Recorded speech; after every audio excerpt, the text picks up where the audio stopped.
नामातील अद्भुत सामर्थ्य.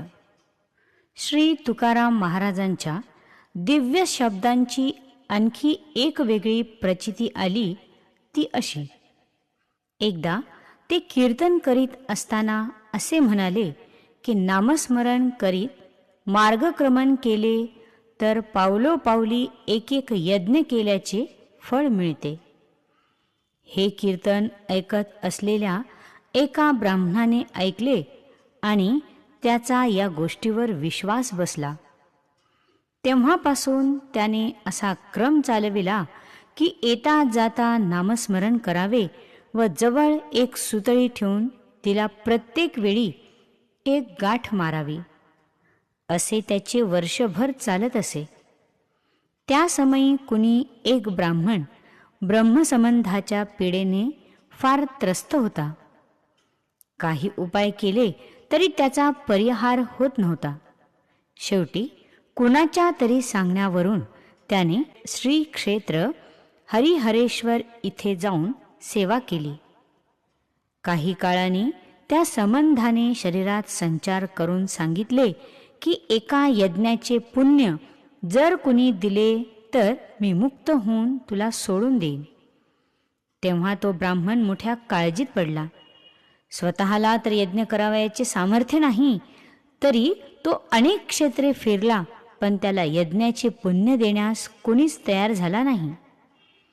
असाच फिरता फिरता तो लोहगावी आला व तिथे त्याने बऱ्याच जणांना अशी विनंती केली की ती गोष्ट सुतळीस गाठी देणाऱ्या ब्राह्मणानेही ऐकली.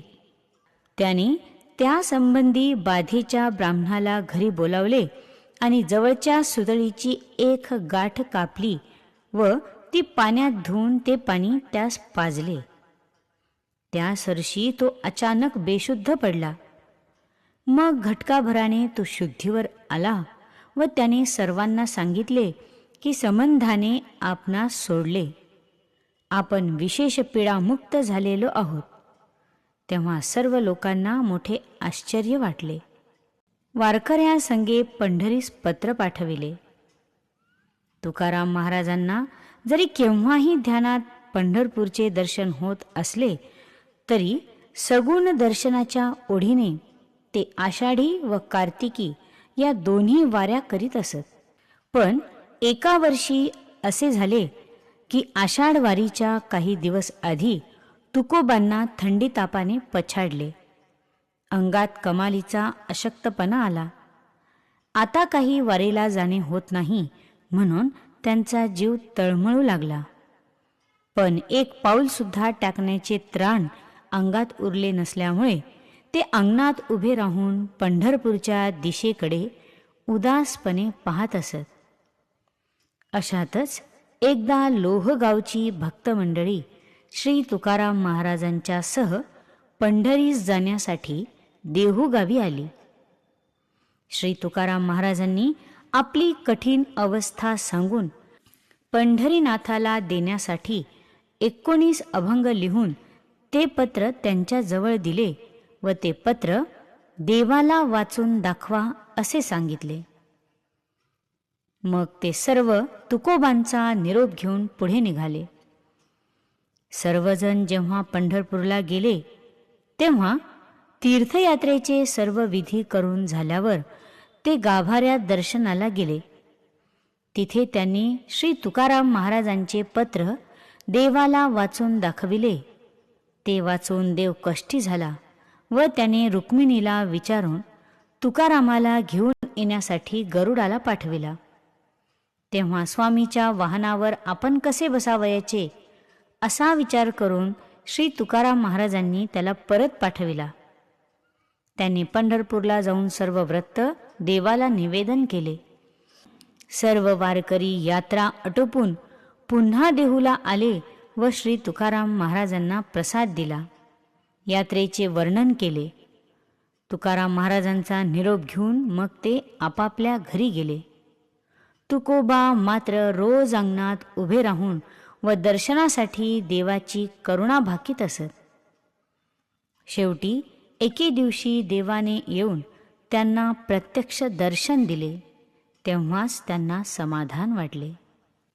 नको पडू काही शास्त्राचिये भरी.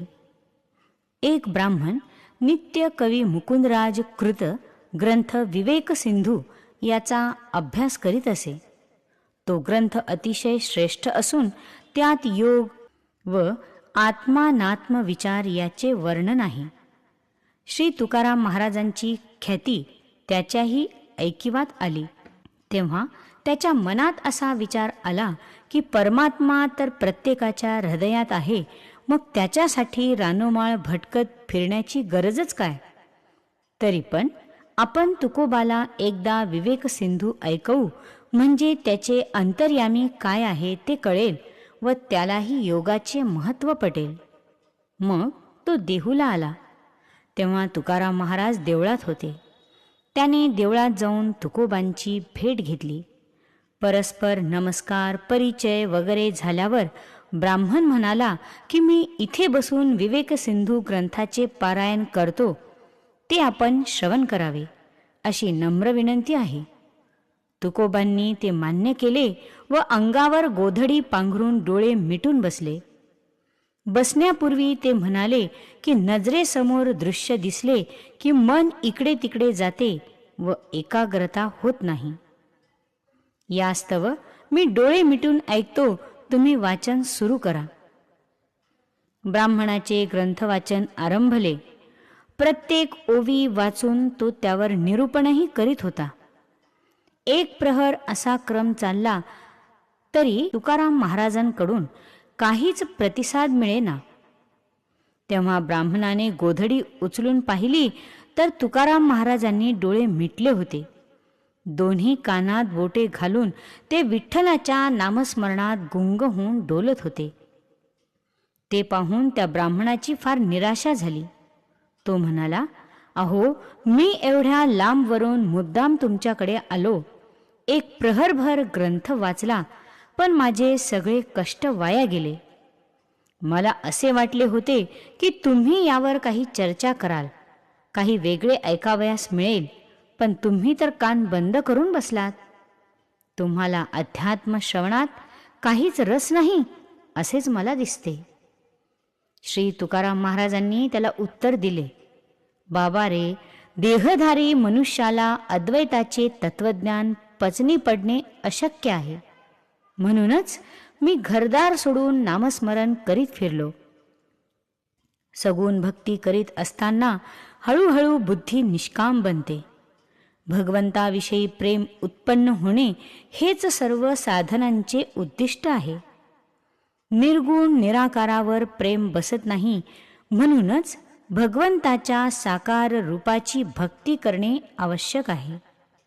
अरे, भगवंत अनुरेणूत जर भरून राहिला आहे तर सगुण मूर्तीमध्ये मात्र तो नसावा हे म्हणणे तर शुद्ध अज्ञानीपणाचेच आहे.